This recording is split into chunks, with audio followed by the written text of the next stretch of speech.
like to welcome you all to our travel edition of the Lunch Club. We're in March. We'll be celebrating celebration. And hope you all enjoyed East Coast travels from last week. But the next 3 weeks, Lou will be sharing some of his favorite places that he's visited and just celebrate those travels, which are so important for this call of life. Without further ado, Lou, please take it away. Thank you so much again for hosting. Great. Well, yeah, it's been a while since I hosted a call, so Alex, I might need your help with some of the controls. First off, is everybody hearing me okay? Yeah. Yeah. Yeah, Yes. you're fine, Lou. You can go ahead and share your screen and let's get started. Let's get started. Okay, all right. So give me a sec. Give me just a second. Hold on. Just gonna get this going here. All right, Alex. And almost there. Just about there. I'm gonna share my sound and I'm gonna share. Okay, everybody see that okay? Yeah. Yeah. You Yeah. Yes. did, Lou. All Oh my gosh. This right. this feels like this feels like from years ago, Lou. It's when you when we first did it, this Ah, feels like such a throwback. It is a throwback, and my skills have thrown back too, so I'll Oh, need your oh help. no, no, it'll be great. I see here we have the state of Florida. Yep. So yeah. So first off, this is about my travels to Florida, and it's sort of an odd topic because I originally worked in Tampa, Florida, out of college, and I got a job for IBM, and I was only there for about a year and a half. And that's partly because I hated Florida. I mean, this is like the last place I ever wanted to live. I was 23 years old, and it was just not my cup of tea back then. It was hot. It was but what's weird is after I got married, my wife had this design on, Florida. She always liked Florida. And then lo and behold, two of my kids moved to Florida. So yeah, my daughter, yeah, my son-in-law is a great guy. He is a property manager at a condominium complex down here, and he got a really good job. And then my son used to actually dance for the Boston Ballet, and then for mm, the yeah, he's quite a story. But mm. he ended up getting a job for the Palm Beach Ballet, and actually the principal male dancer there, so he gets the top roles all the time. All And right. Mm. he, yeah, and I'll show Wow. you. I'd show you pictures of him, but he actually doesn't even want me sharing it on Facebook, which Uh, I'm not too happy Oh, about. it's But okay, if you, Lou. We, we don't we worry know about it. we know his We, we, greatness. we know young people. Sometimes don't want to yeah, be. Yeah. yeah. So lo and behold, I'm coming down here all the time now. Hmm. And what is making that possible? So first off, I know Florida might be a place that some of the folks in the call are familiar with. That's why I have the map up. Like Yeah. any favorite spots in Florida with anybody on the call? Duval, Oh, who said that? Who said Duval? Duval. Oh, who said, is that Ron saying that? Uh-huh. Yeah, Oh, Ron, you and I are the same. Jacksonville. Oh, Jacksonville, Yeah, nice.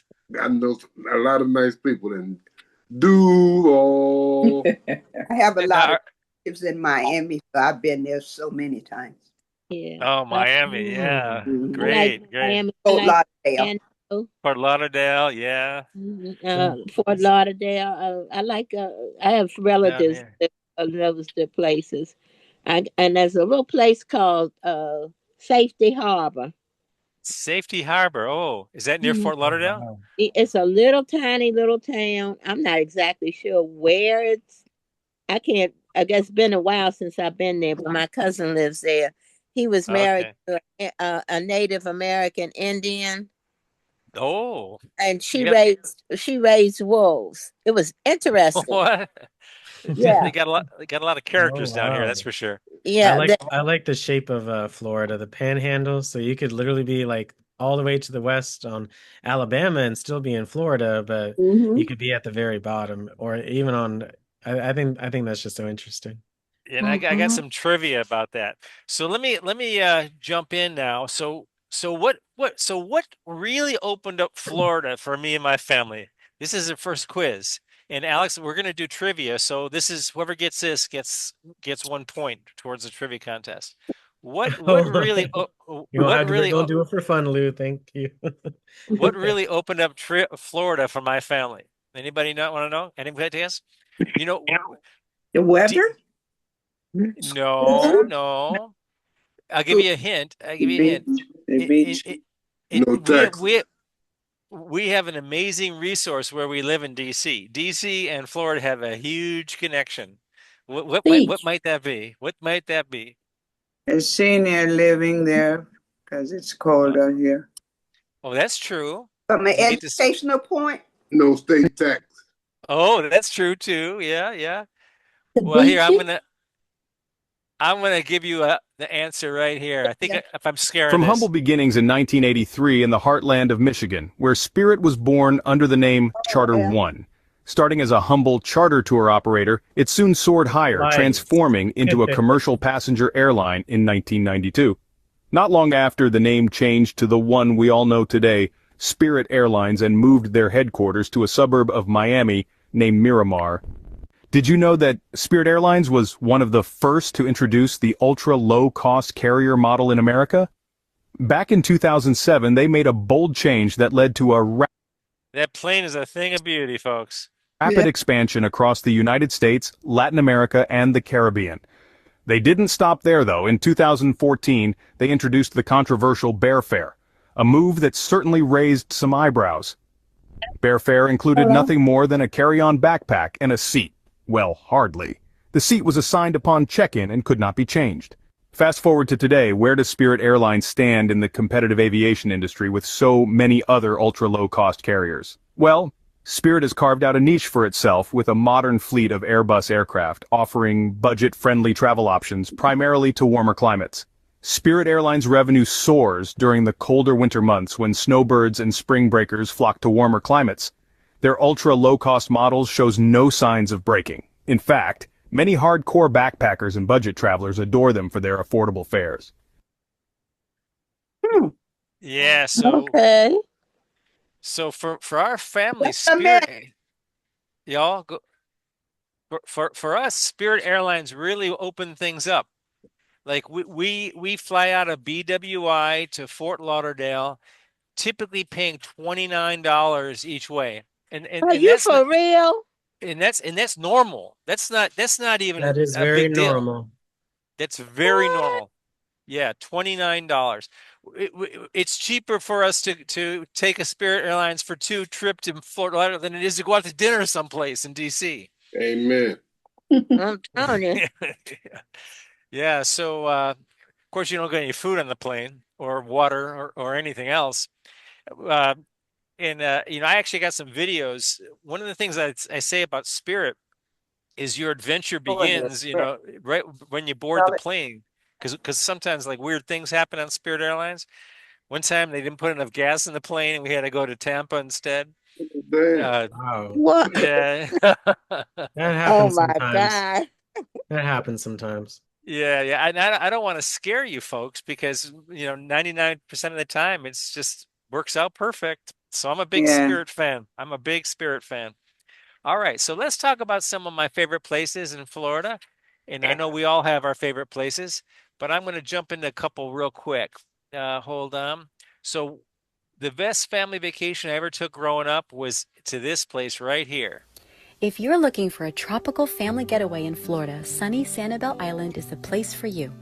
Part of the Cape Coral I've heard Fort of Myers Sanibel metro Island area before. along the Gulf Coast, Mhm. Sanibel is just a short $6 drive over the causeway. In this video, we will show you how to spend 24 dreamy hours on Sanibel Island. We visited in late September 2025, and it was clear that Sanibel was still recovering from recent hurricanes, most notably Hurricane Ian in 2022. But businesses and parks are coming back strong, and there are plenty of places that are open and ready to welcome you to stay, shop, and dine on the island. Sanibel is world famous for its soft, sandy beaches and its abundance of shells which wash up along the shoreline daily.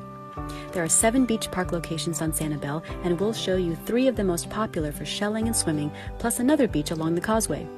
These beaches are also dog-friendly. But first, stop by the colorful Visitor Information Center to load up on recommendations, then explore the island by bike or surrey. cool. Bring your own bike or rent one from Billy's Rentals on the island.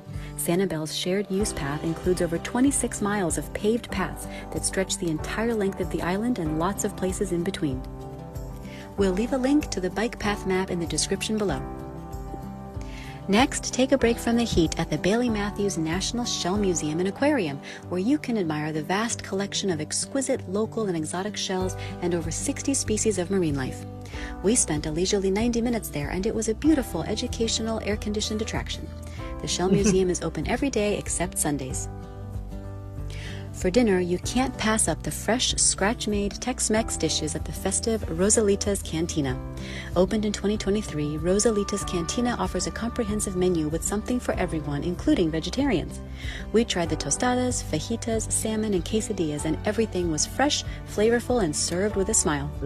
After a day on the beaches, enjoy a house or specialty margarita from their extensive drink menu alongside freshly prepared tortilla chips and salsa. We highly recommend dining at Rosalita's Cantina. To enjoy a beautiful Gulf sunset on your Sanibel vacation, head to Bowman's Beach Park. It's a short, scenic quarter-mile walk from the parking lot to the beach, and parking on all Sanibel Island beaches is $5 per hour. Bowman's Beach is a great place for shelling, swimming, and walking, and all of the island's beaches offer fantastic bird watching and a chance to spot dolphins. The beaches offer restrooms, drinking fountains, picnic areas, and outdoor showers, among other amenities. Bowman's Beach also has a playground. Cap off your night with a sweet trip to the Shack, a frozen custard shop offering daily flavors, countless toppings, custard cookie sandwiches, and pints of their creative flavor combos to take home. Then get some rest for tomorrow's excursions. Have you been to Sanibel Island? If so, be sure to leave your recommendations in the comments below. Once you're fueled up, head to Lighthouse Beach Park at the eastern tip of the island. This beach is home to the cast iron Sanibel Island Lighthouse, which dates back to 1884. We had a really successful shelling adventure here, and we even found a huge mollusk and a starfish. When you start feeling hungry for lunch, stop by Jerry's, one of 2 island grocery stores, to pick up a picnic lunch. If you're a Starbucks lover, take note that Jerry's brews the famous Seattle brand at its in-store coffee bar. We learned that low tide is the best time to hunt for shells, so check the tide chart for the days you'll be on Sanibel. We took our lunch to the beautiful Gulf Side City Beach for more shelling and swimming. Note that when you pay for parking at one beach park, it's good at all of the island's beaches, so you can beach hop within your paid parking time frame. Gulfside Beach has clear water and plenty of shells. Next, consider driving through J.N. Ding Darling National Wildlife Refuge, which is part of the largest undeveloped mangrove ecosystem in the U.S. Created in 1945, the 6,300-acre refuge provides habitat for over 245 species of birds and dozens of species of reptiles, amphibians, and mammals. There's a free visitor and education center to explore, then drive, bike, or walk the 4-mile one-way road through the park. Entry is $10 per car, and various tours are offered throughout the year. If your kiddos need to stretch their legs, swing by the Sanibel Community Park for a... I'll leave it at there, folks. Has anybody been to Sanibel, by the way, on this call? No. Let me show you where it is on the map. Hopefully you're all seeing it. Mhm. And I'm showing you some like off the beaten path places. So to get to Sanibel, you'd fly to Fort Myers. Fort Myers is down here. Here's Tampa right here. Here's Miami over here. You fly to Fort Myers, and then is this little island. You can barely see it. It's a little crescent right here. And that is Sanibel Island. And it's the second best place in the whole world to find seashells. The second best. Wow. Don't ask me where the first best is. I don't know. Did you actually visit any of those places in the video? Like like that seashell museum? I would go to that. Oh yeah, no, I've been to pretty much all of those. The Jan Ding Darling. Oh wow. They call it the Sanibel slouch when you walk, because everybody's always slouching over because you're looking for shells. It's just a habit. and they're the most incredible shells. It's just unbelievable. So that why so many shells? Because this island sticks out sort of in the loop current of the Gulf Stream here, and it sort of captures all this wildlife traffic coming through there. And like we there were sharks that go up and down the coastline, like in schools. It's crazy, and they're right like 5 feet from the shore. Stingrays, manta rays, so much wildlife. It's a little mm. spooky, but I never heard of anybody getting bitten, but there's so much wildlife in the ocean there. All right, well, so that's one spot. So let's go next. Ron, you mentioned Duval. Now, are you thinking there's this Duval City? I'm thinking Duval Street in Key West. Which Duval, Ron, are you thinking of? Duval County, where Jacksonville is. Oh, okay. Well, yeah, the Duval that I'm going to show you next is way down here at the bottom. It's Key West, Florida. So Key West is a little funky. The thing about Key West is it takes so damn long to get there. If you get to if you go to Miami, you still got like 200 miles to drive all the way down. I mean, it goes forever, all the way down across all these keys, one after the other, after the other, after the other. In this road was very expensive to build. I can only imagine how much it was with all the bridges, but it's not a toll road. It's a free road. So if you rent a car, if you drive down, at least you're not paying the toll for those 200 miles. And finally, at the gas though. At the very end, you get to Key West. Now, Key West was like a major U.S. tourist spot for like the last 150 years. In fact, it was even more of a tourist spot back in the late 1800s and early 1900s.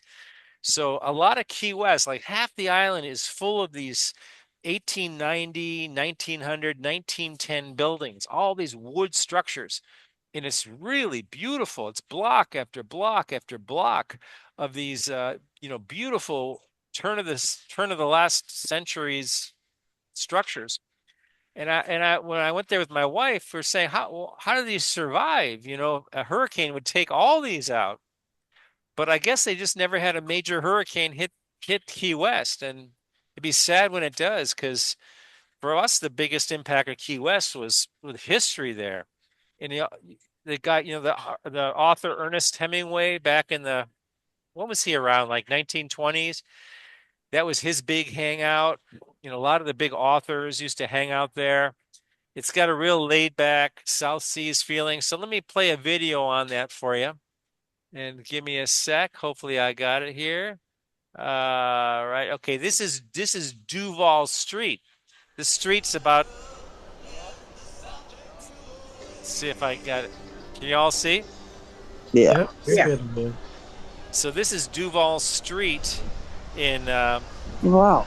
in Key West. Yeah. This street goes on for about a mile and a half. It's just so much fun. In some places you go that have streets like that, they get, really rowdy and a little crazy, and this is no exception. There's rock and roll bands. A little bit. But what I found interesting about Duval Street is how many seniors are there. Like a lot of folks my age, in their late 60s, early 70s, even lower 80s. And so even though it's crazy, they're playing music from back in the day when I was a kid in the bars. And it's full of seniors, and I thought that was really, and it feels safe even though it's crazy. And if any of you all like, having a little nip here and there, you can actually drink beer and mix drinks along the street. They sell them right on the street. So folks are walking up and down the streets with pina coladas and margaritas and bottles of beer, and everybody's having a good time. So this is a wonderful, wonderful place. You see some of the trivia coming up on the bottom. A little bit of trivia. It looks amazing. I like the fun facts. Something about some of the buildings being haunted. that was pretty funny. Do you have some pictures for us towards the end, Lou? No pictures, just a video. I can skip. I can skip a little bit. Let's skip a little bit. So this is just going up the street, and it just goes on forever. Yeah, houses are real expensive. Mm. Interesting thing about Duval Street is the south end of Duval Street is the southernmost point in the United States, continental United States, and, Mm. and it's on the Caribbean. The north part is on the Atlantic Ocean, so Yeah. it's only a mile and a half between the Atlantic Ocean and the Caribbean. And you can see I'm going all the way up the street there, all the way up, all the way up, all the way up, all the way up. And you see all these old kind of buildings here? These are all old hotels from back in the day, ice cream shops. You know, real good place to spend some time. So if you ever happen to get down to this area, if you can survive that 200-mile drive from Miami, you know, the place to go is Duval Street in Key West. Lou, It's have you ever been to Sun City Center, which I understand has a lot of retirees there, older people? Sun City Center. It's no not far from Tampa. Oh, Sun City Tampa. Center. Mhm. You know, we could map it if you want. You want to check it out? Yes, I have a friend who recently moved there, and Okay. it seems to be the average age is about 73 or 75 years of age. It's, I think it's just east of Tampa. Let's have a look at that. Let's have a look at it. Mm-hmm. Sun City Center, Yes. Florida. Okay. Mm-hmm. Sun City Center. So, oh, look at this. It's this huge area right here. Huge area. Let's see if I can zoom out a little bit. Let me Mm-hmm. try to zoom out. All these pop-ups are blocking my It's okay. zoomer. It's fine. You got it, Lou. Yeah, I got pop-ups blocking it. Yeah. So Her yeah, so favorite pastime now is bingo. So, she's among seniors. Yeah. so you see it right down here. You know, Oh, yeah, it's between Tampa and Bradenton on the west coast of Florida. I see St. Petersburg is right there. St. Petersburg, yeah. And while we got that up, I'm gonna zoom into this Key West because I want to show you a street view of these cities that I was telling you about. By the way, you see the watercolor right here? The reason Mm. it's that turquoise color instead of blue is these are all coral reefs. And yeah, some of the coral's alive. A lot of it's dead though. But the Yeah. limestone from the coral turns the water turquoise. And it's really, really beautiful. I'm going to zoom into that. I want to show you what the streets of Key West look like because here's Key West right here. And then when you zoom in on this side of the island right here, you get to Duval Street, which is right here, runs all the way from here, all the way to here, from the Caribbean to the north, all the way down here. And so I can take my little man right here and drop it anywhere in here on any of these streets, and they're just That's absolutely cool. beautiful. Some Yeah, places don't have any street view, so that's I see there's a ton here. Yeah, look at that. check. Look at that. That's my favorite color, that blue house. That looks gorgeous. So you go any street here. Look at that. I mean, this looks like New Orleans, doesn't it? Yes, Look at that. indeed. Yeah, that's what Any I street. was getting ready to say that looked like Oh, Canal look at that pink house. Florida. And it's like your hometown, Ann, right? Yeah, that looks You're like French Quarters. Uh-huh. you're flashing back right now. Ann's flashing back. Yes, I sure am. See that? Look at that. Look at that. That house right there looks like one of my where Wow. my aunt used to live. Oh yeah, right there. Not the fine wines. These are all wooden houses built in the late 1800s and early 1900s. This goes on for like mile after mile. I couldn't believe it. I said, what? how can this still be here with all the hurricanes? Oh, that's a So, beautiful house. and just look at what we did, folks. We just put this little man, and we just dropped in anywhere. You go on any street, and it looks like this. It's really amazing. Mhm. So I'm a big fan of Key West, but I'm not a fan of driving 200 miles to get there. Um, all right, so let's Oh, drop into yeah. some other fun places. Let's put some sports into it. Let's put some sports into it. This is for Ron. Okay, I'm going to tell you all the story of a very famous tribe who changed the gaming industry in the entire US of A. Anybody know what tribe that is? Loco. I bet Ron knows. Seminole. Seminole. I knew you'd know that. So let's learn a little bit about the Seminole tribe. Here we go.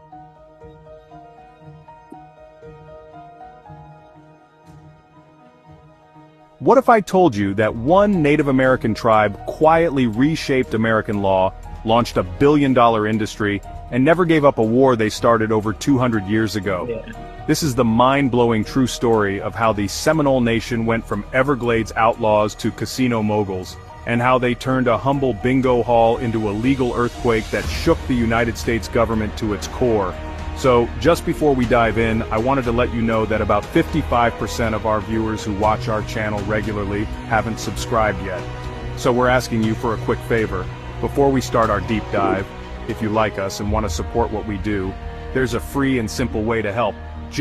Let's rewind to the early 1800s. The Seminole people were descendants of Creek migrants, African escapees, and other native groups who had banded together in Florida, forming a new identity and a new nation. Their name, Seminole, comes from the Spanish word cimarron, meaning wild or runaway. And true to that spirit, they never backed down. The Seminoles fought 3 brutal wars against the United States Army, the longest and costliest Indian wars in American history. Most native nations were eventually forced west, but not all of the Seminoles left. Some fled deep into the Florida Everglades, where they lived in remote camps and resisted capture. Others were forcibly removed to what is now Oklahoma, becoming the Seminole Nation of Oklahoma. Despite distance and hardship, both Seminole groups kept a fierce sense of sovereignty, and that spirit would soon collide with American law in a totally unexpected way. Uh-oh.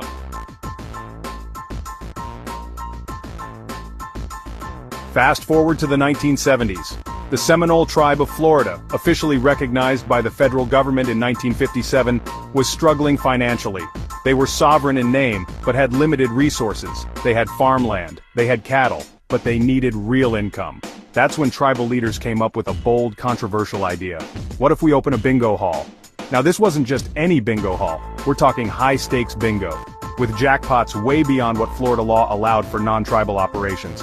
When the tribe opened its Hollywood, Florida bingo hall in 1979, it became the first high-stakes Indian gaming operation in the United States. It was small, unassuming, run out of a building with folding chairs and an old microphone system. But within months, it exploded in popularity. People lined up for hours to play, cash flowed in, tribal jobs were created, and suddenly the Seminole tribe wasn't just surviving, it was thriving. There was only one problem: the state of Florida wanted it shut down.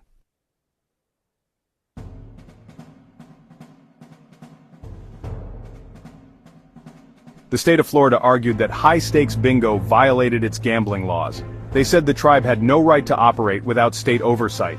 The Seminoles, on the other hand, said, "We're a sovereign nation, you don't have jurisdiction here." So began one of the most important legal battles in Native American history, Seminole Tribe of Florida versus Butterworth, 1981. This case made it all the way to the United States Court of Appeals, and in a groundbreaking ruling, the court sided with the Seminoles. The decision said Florida couldn't enforce its civil regulatory laws on tribal land. The bingo hall stayed open, and just like that, the legal foundation for tribal gaming sovereignty was born. This wasn't just a victory for the Seminoles, it opened the door for other tribes to establish their own gaming operations across the United States, and the rest was history.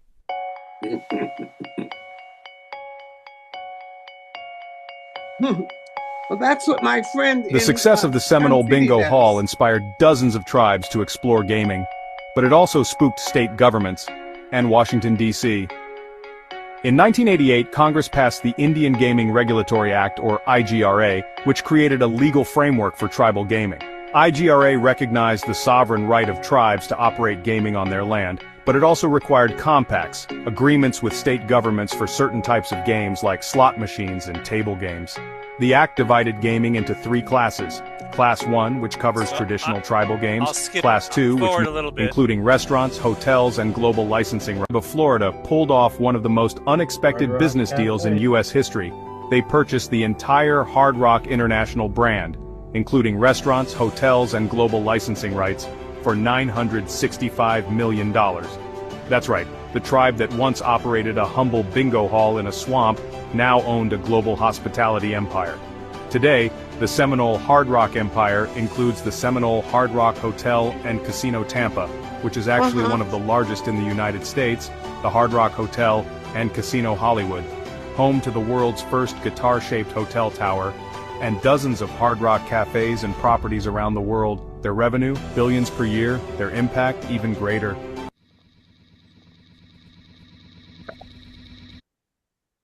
So I'll sort of leave it at that. So, yeah, so Florida is the home of the Seminole Nation, and they opened up gaming to the entire nation.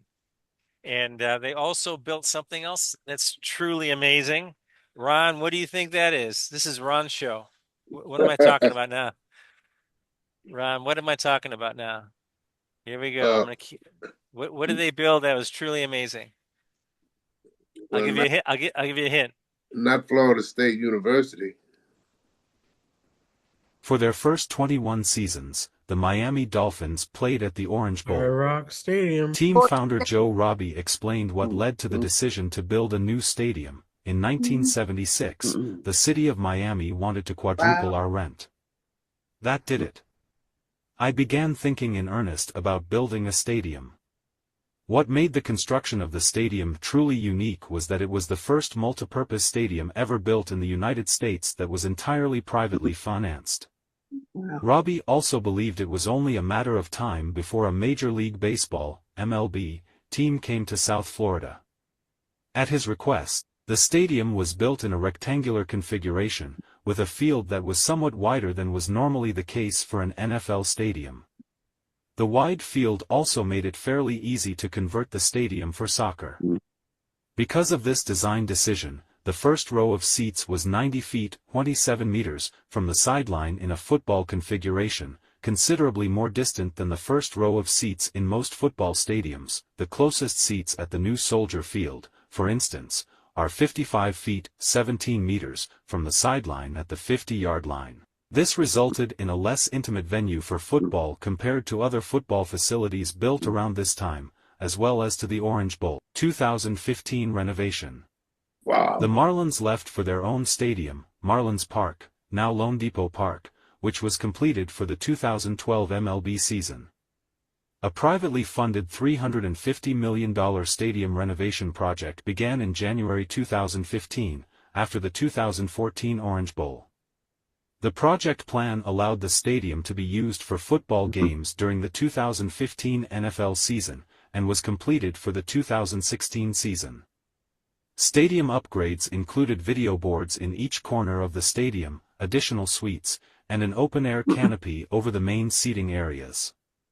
As part of the renovation, the stadium's seating capacity was reduced from 75,000 to 65,000 seats.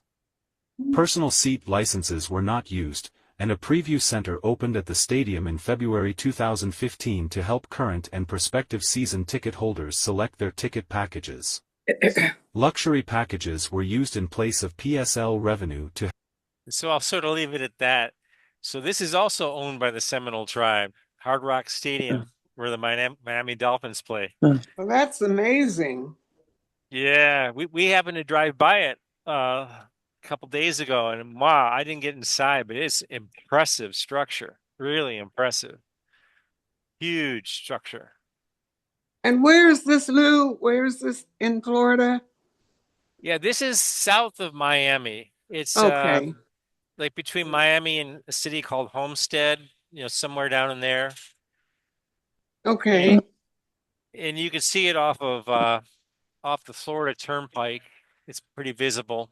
Probably visible off the I-95 also.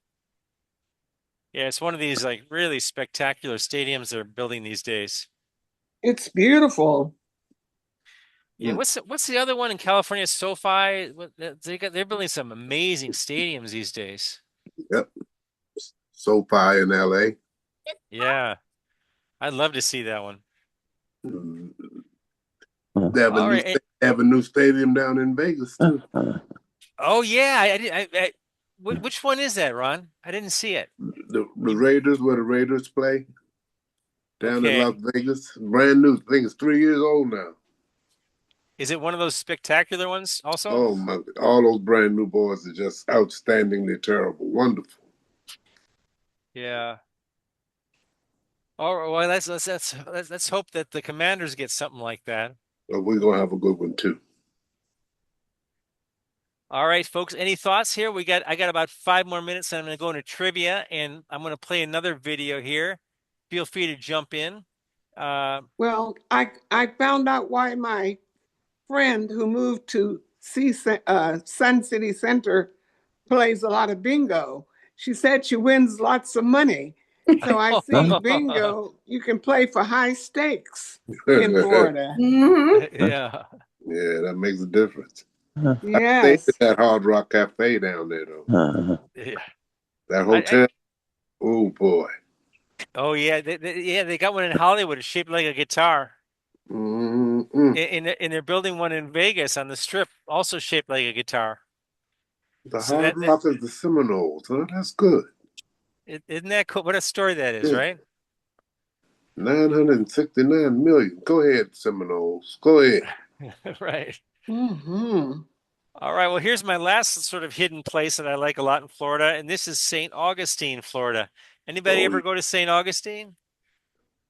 St. Augustine's. Sorry. We took a group of students there. Mom's brother lived there. But oh yeah. That's an interesting city. I do know there's something about that. I think they have one of my favorite places. It's called Buc-ee's. Oh, really? A place where you can stop and go in, and I mean, anything you want. It's a gas station with maybe 30 or 50 pumps. And it's, you're kidding. They started in Texas, but the brand name is called Buc-ee's. Buddy, they got a brisket in there, and woo-wee. Wow. Woo-wee. And Ron, it's close to Jacksonville, so. Well, I've traveled from Jacksonville down to where all the boats depart down in South Florida down there. What is it? Canaveral. Oh, okay. That's why. Yeah. All of my cruises have originated from down in that area. Oh wow. Yeah, they got good Carnival likes a fool down there. They got the good big boats down there. So I've traveled from Jacksonville down to these places to get on the big boat and go out for a few days. Nice. Nice. All right, well, I'm going to queue up a real quick one, and this will be the last video, then we'll get into trivia. So here we go, a little bit about St. Augustine, Florida. Hey, fellow travelers. Today our journey will take us to the enchanting city of St. Augustine of Florida. Steeped in history, St. Augustine is also known as the Ancient City and America's oldest city. Nestled along the picturesque Atlantic coast, St. Augustine is a hidden gem that holds the key to the past and the promise of unforgettable experiences. From its rich history to its natural coastal beauty, this city has something for everyone. I'm excited to share with you the top 10 things to do and see in this charming destination. So, let's dive right in. Number 1. Our first stop is the majestic Castillo de San Marcos, a fortress dating back to the 17th century. Explore the ancient walls, learn about the fascinating history, and enjoy breathtaking views of the Matanzas River. You'll feel like you've traveled back in time. Castillo de San Marcos served as a fort for about 200 years. It was constructed by Spanish colonists from 1672 to 1695, with the purpose of defending the newly settled area of Spanish Florida from pirates and the British. It is significant for being the oldest masonry fortress in the country, and the sole remaining military location from the 17th century. Coquina, a semi-rare form of limestone made up of shell fragments, was used in its construction, and notably, there was only one other fort in the world, composed of this material. The fort was designated a National Historic Monument in 1900. The fort has been carefully preserved, and is a fantastic location to review early American history. Number 2. Next, take a leisurely stroll through St. George Street, a bustling pedestrian-only street, lined with unique shops, restaurants, souvenir shops, and galleries.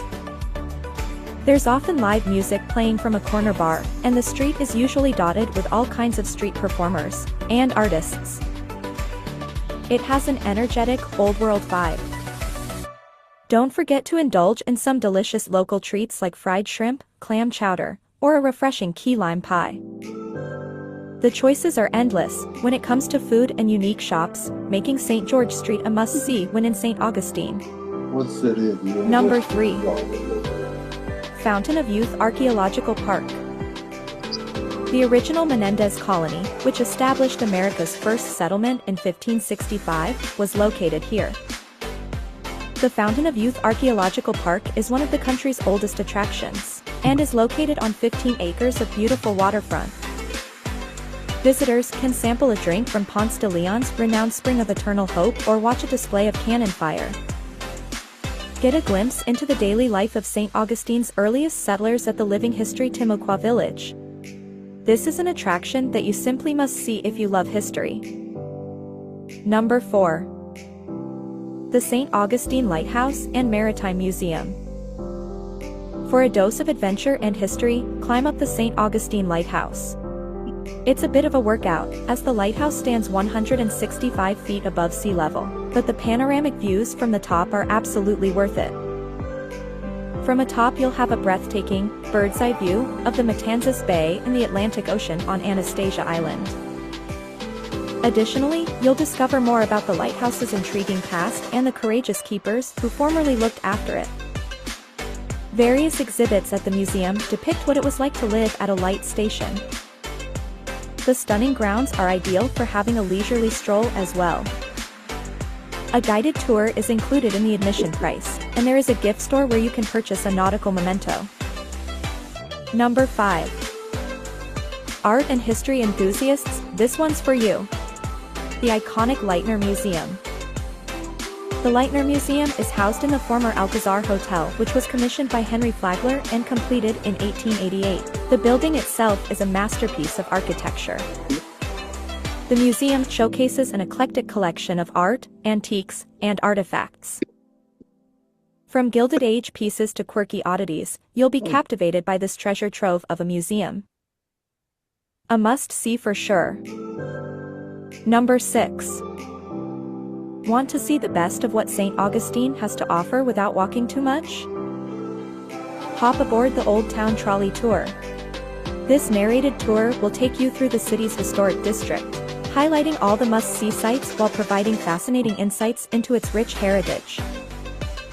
It offers 22 stops at places like the Old Jail, the Old Drugstore, the St. Augustine History Museum, and Potter's Wax Museum. With the all-day pass you can hop on and off all day. Number 7. The Bridge of Lions is not just a bridge. Okay, folks, I'll end that one there. So that's it. Those are my favorite spots in Florida, but certainly those aren't all the spots. I left some big ones out. Folks, what did I leave out? What are some of your other favorite spots that I left out? Fort Any other spots? Lauderdale. Fort Lauderdale. And Brenda, what do you like about Fort Lauderdale? Well, I used to go there. This is Divine. I Oh, used it's to go Yvonne. Oh, there it's to Yvonne. play competitive tennis. Really? And every day at 2 Get out o'clock. of here. No Yes. way. Yeah, that's amazing. Sorry, go ahead. Yeah, and every day religiously at 2 o'clock we'd have a downpour. It would rain, and we had to put down our medal tennis rackets and run inside. And that would last for about 30 minutes. And then the sun was out brighter than ever. And that was in Fort Lauderdale. And that's in Broward County. Yes, it is. What a story that is. Didn't the Williams sisters practice in Fort Lauderdale? That's where they started at. Yes. Did you ever meet them or see them? I met them when they came here to DC, Ronald, to open the Tennis and Education Center in Southeast. Yes. That's when I met them. They came with Cora Masters Berry to open that center. On Mississippi Avenue. And what a place it is. Yes, it is. That's where the mayor had the senior party. Yeah, right. Yeah. That's where I met it. That's where we were in there with Alex. Yeah. Yes, Alex was there. Yeah. So Yvonne, tell us your story. I mean, you play professional tennis? It wasn't professional. It was just regional. We won, some championships here locally. And then I'm a member of the American Tennis Association, which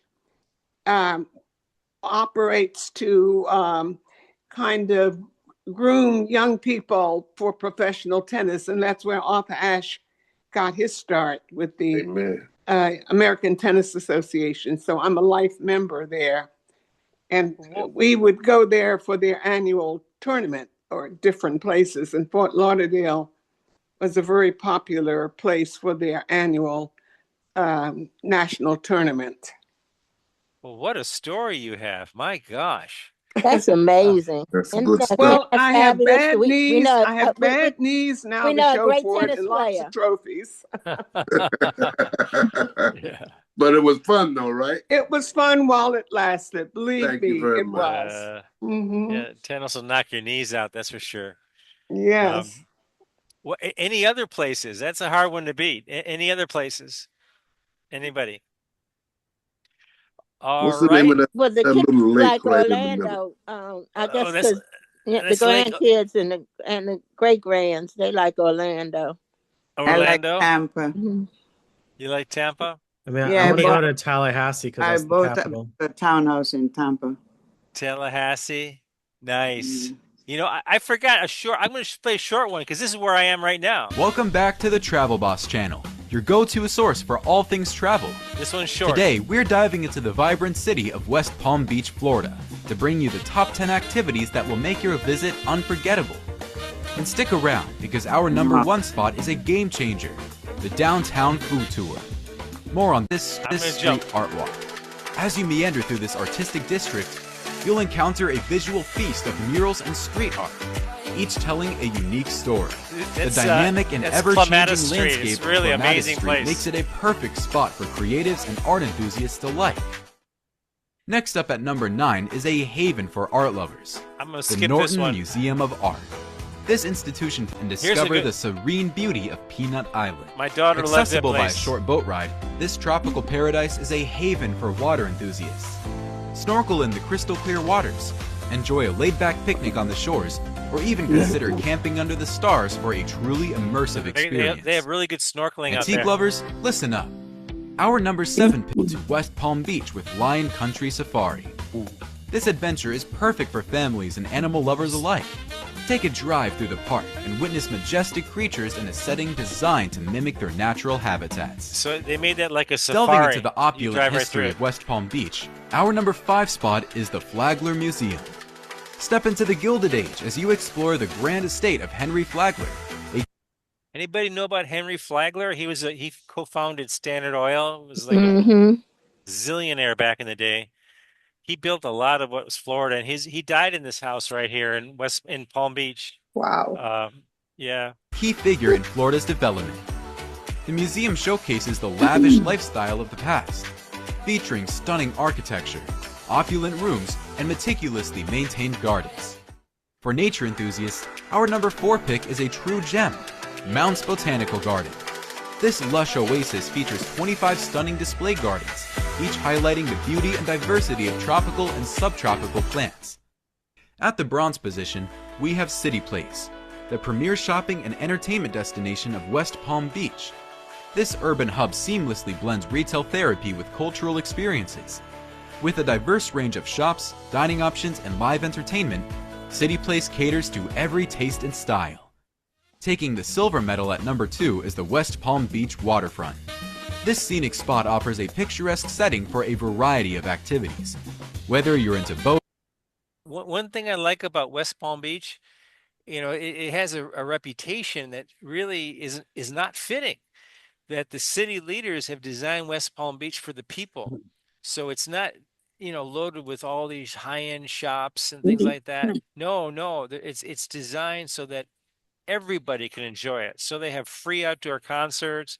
They have all kinds of things that people, all different backgrounds participate in. It's a highly integrated city, and it's not what you'd expect. Someone play this. Boating, biking along the waterfront trail, or simply relaxing by the water, this destination has it all. And now, the moment you've all been waiting for. Our number 1 spot, the Downtown Food Tour. Brace yourselves for... All right, we'll skip that one.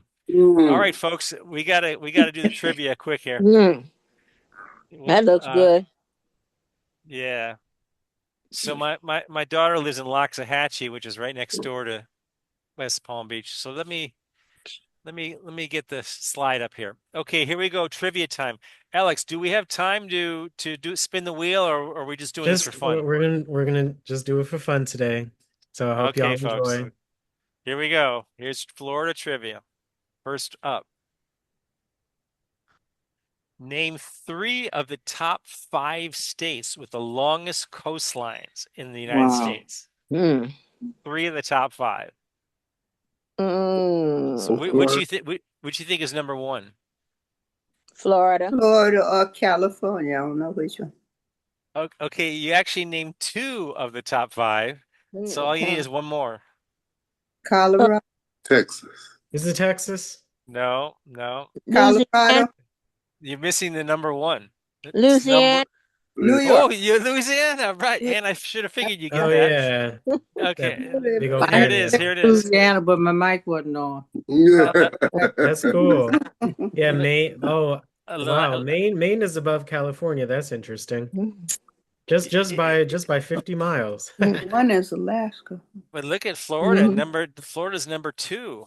And how did So Louisiana Maine get and up California basically have the same shoreline length. I wouldn't think that. They're on 2 Yeah. opposite That's on the sides of the Gulf, country. too. That's really cool. there? Because I think there's a lot of indentations in Maine, where because the glaciers came down back in the day, made all those fjords and things. But California, the coastline's pretty straight. It's cool. Good question. But look at Alaska. I read a trivia that Alaska has more shoreline than all the other shoreline in the United States combined. Yeah, because that's 15. That's Wow. just 20,000 with the other 4. So Yeah. All right, next question. Okay, this you all know this one. The oldest European city in the USA. What is it? St. Augustine. St. Augustine. St. Yeah. Augustine. St. I know Augustine. that's Yeah. right. Good job. Y'all were listening. Next one.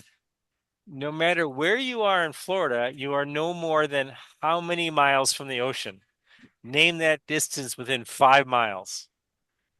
So no matter where you are in Florida, you're no more than this many miles from the ocean. 20. No, good guess. 15. No, 50 is a better guess. 20. 10. No, a little higher. 35. 25. 25. Higher. Well, if it Little ain't higher. 50, you got to be higher 60. than 50. It's higher than 50. What? 60. What? 60. 60, yep. So no matter where you are in Florida, good job, Brenda. I'm You're- sick you're of no- Brenda. you're no more than 60 miles from the ocean. That's pretty that's like if going up and down DC 15 times. Yeah. About 4 miles up and down. So that's pretty cool. Okay, this is I actually noticed this. I was saying, well, this is sort of weird, but then I bumped into this. What is weird about What is exterior weird doors about in all of exterior Florida homes? doors in all Florida homes? What's weird about it? All exterior doors in Florida homes. There's something weird about it. They swing outward. Yeah. Yes, Open out. yes. So why don't our doors in DC swing outward? Why not? Because in a big snow, you'd be trapped in your house, right? You can't have a door. Oh, You yeah. can't have you Well, can't have a doors. oh yeah, okay. So where we live, we cannot have. It's illegal to have a door swinging out. But in Florida, it's illegal to have a door swinging in. So why? Yeah. So why is it illegal to have a door swinging in Florida? Because Hurricane. hurricanes. Yeah. Yeah. So much. No. No, it's hurricanes. What? Mm-hmm. The hurricanes blew the doors in. And once the air got in the house, the whole house would blow up. That's true. Okay, next one. Mm-mm. Name 2 of the 5 most visited theme parks in the world. Well, Disney. 2 of the Disney Disneyland. World, I think you just named them right now. And Sea- Universal Studios, Orlando. SeaWorld, Yeah, I think you already named the 2. Disney It's, World, Disneyland. Oh yeah, Universal Studios Japan. That's a huge one. Disneyland is in California. China is really that's pretty. California. Disney World is in Florida. Look at that. So 2 in the US, 2 in Japan, 1 in China. Mm-hmm. Yeah. Okay, good. Y'all are getting these pretty good. Okay, you'll never get this one. So, anybody know how old that tree is? It's in Florida. My God. He's I older felt than like a you red. talked about it before. A lot of hundreds, that's for sure. He's older than a redwood, isn't he? It is. It is. 1,000 years old. It's a lot of hundreds. Sure. No. Well, you'll never get it. We got to get moving. So here it is. It's 3,500. Oh my Oh. Yep. 500. The 3,000. 2,000-year-old sister tree. Wow. Yeah, and you know what's sad about it? It lived 3,500 years, and then a vandal set a fire to it in 2012. Isn't that sad? Isn't that sad? So these bald cypress, you don't hear about it, but I think this was the 3rd or 4th oldest tree in the world. And who knew that was in Florida, right? Okay. Someone set fire to it? 3,500 years old. Someone set fire to it. A vandal. Isn't that it's so sad? Yeah. People have nothing to do better in life than be destructive Yeah. and crazy. Yep. All right. that. And next, Florida has more of this sporting venue than any other state in the United States. What sporting venue is that? Dog racing.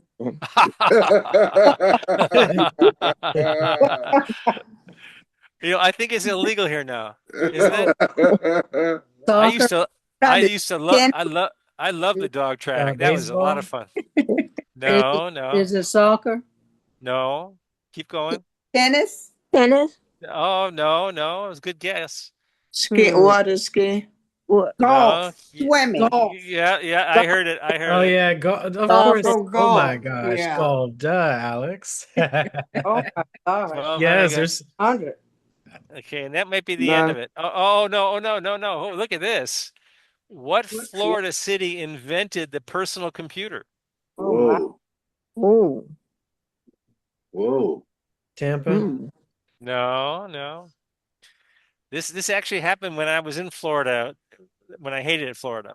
I think you told us a story too. What Florida city invented the pizza? Boca Raton.